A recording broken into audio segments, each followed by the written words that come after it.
Salam sehat dan tetap semangat. Anak-anakku yang baik hati, pada hari ini, Senin, tanggal 24 Agustus tahun 2020, siswa-siswi sekalian akan mempelajari mata pelajaran IPS yang akan diajarkan oleh Ibu Ratna Tangaguling SE. Tetap semangat dan selamat belajar. Materi kita untuk pertemuan kali ini yaitu bentuk perubahan sosial budaya. Tujuan pembelajaran siswa dapat memahami perubahan sosial budaya. Anak-anak yang baik, materi pertemuan kita yang lalu yaitu perubahan sosial budaya. Dan untuk kelanjutan pelajaran kita untuk pertemuan kali ini adalah bentuk perubahan sosial budaya. Perubahan sosial budaya dapat dibedakan menjadi 3, yaitu 1.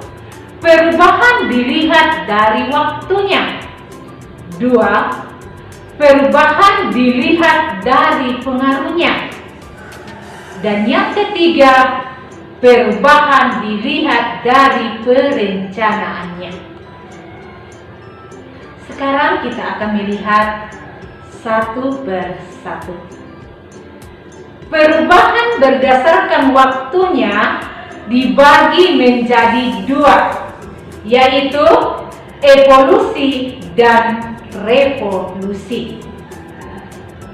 Perubahan evolusi yaitu perubahan sosial yang terjadi dalam waktu yang lambat, yang terdiri dari rentetan perubahan-perubahan kecil, sehingga kita seringkali tidak merasakannya.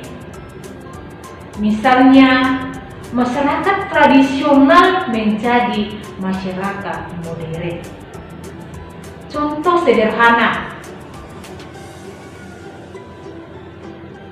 awalnya orang memasak dengan menggunakan kayu bakar. Sekarang orang memasak dengan menggunakan kompor gas. Dulu orang berkomunikasi dengan keluarga atau sahabat yang jauh dengan mengirim surat lewat pos. Sekarang orang berkomunikasi dengan menggunakan HP yang lebih praktis dan cepat. Sedangkan perubahan revolusi adalah perubahan yang terjadi dalam waktu yang cepat dan terjadi secara besar-besaran. Misalnya, revolusi industri yang pernah terjadi di Inggris,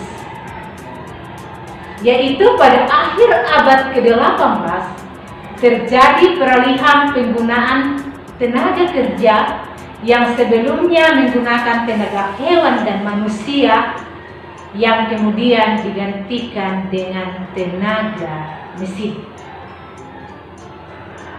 Contoh lain, misalnya proklamasi kemerdekaan Indonesia pada tanggal 17 Agustus 1945 membawa perubahan yang sangat besar, yaitu dari keadaan bangsa yang dijajah berabad-abad menjadi bangsa yang merdeka setelah adanya proklamasi. Artinya, situasi dijajah dengan merdeka sangat berbeda.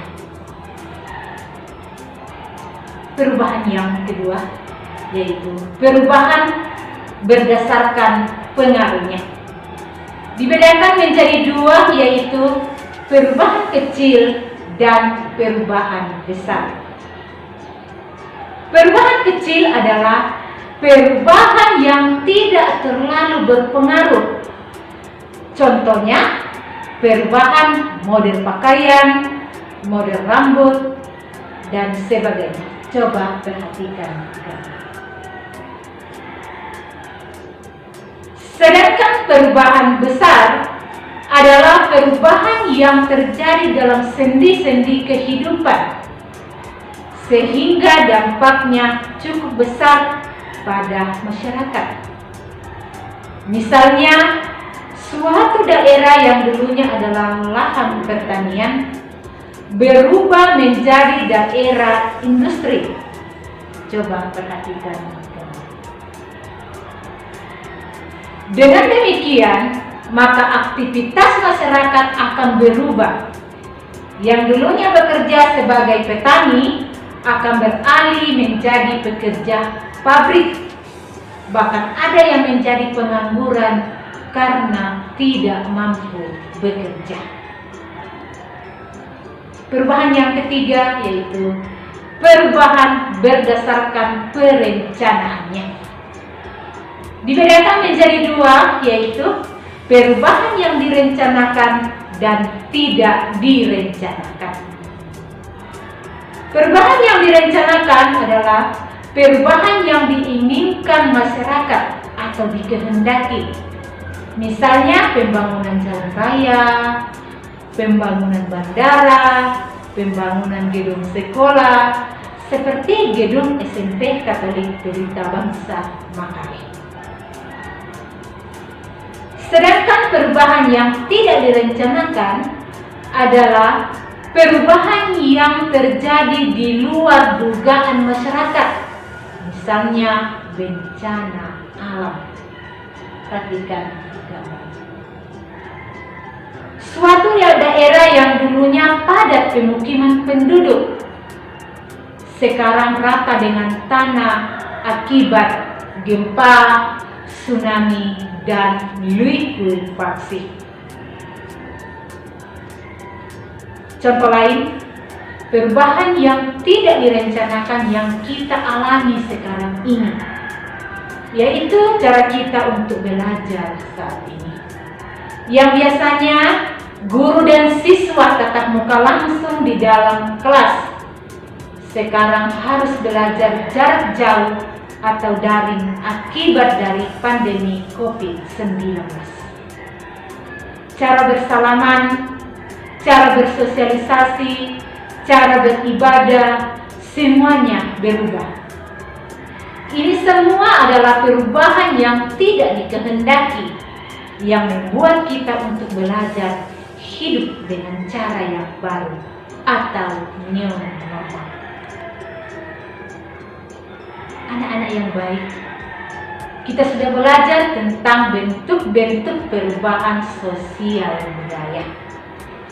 Sebagai tugas kalian, jelaskan apa yang perlu kita lakukan dalam menyikapi perubahan-perubahan sosial budaya, khususnya perubahan yang tidak direncanakan.